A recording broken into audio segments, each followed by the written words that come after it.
What's up guys? Jared nga pala ng GTA Cars. So yun, kahit birthday ko, dito pa rin tayo, pasok tayo kasi dami nyong orders.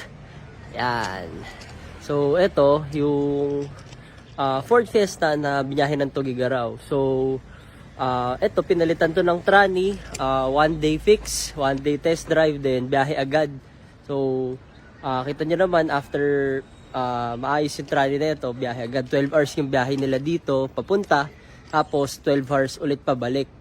So ayun, kung bakit siya nandito ulit, kasi may utang kasi kay ma'am, may utang kami kay ma'am na rehistro. So ayun, kaya lang siya binyahe agad nung time na yun kasi kailangan nila umalis. Kaso before Holy Week. So ngayon nag Holy Week. So ngayon pinark muna ni ma'am dito para maparehistro namin yung unit. Pero yun nga, all goods tong unit na to. Kita nyo naman, quality agad yung gawa. One day lang, shoot agad. So change trani to, palit trani. 12 hours biyahe, papunta, pabalik. So halos 24 hours na biyahe yun, from Tugigaraw pabalik dito sa Metro Manila. So walang naging problem, walang ka-issue.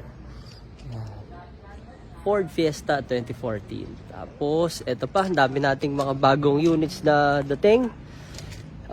Tulad netong eto, sky blue na, again sky blue ulit. Yan, mga may gusto na sky blue yan.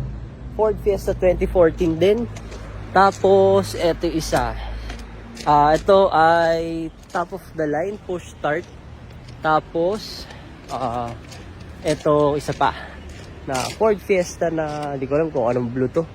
Ayan, Ford Fiesta rin to, 2014 din. So after Holy Week, simulan natin tong dalawa para at least yung mga nag-aanap dyan ng Ford Fiesta, makasalya na kayo ng isa. Ito pa tayo ditong Ford Fiesta rin, sedan naman to. So guys, thank you.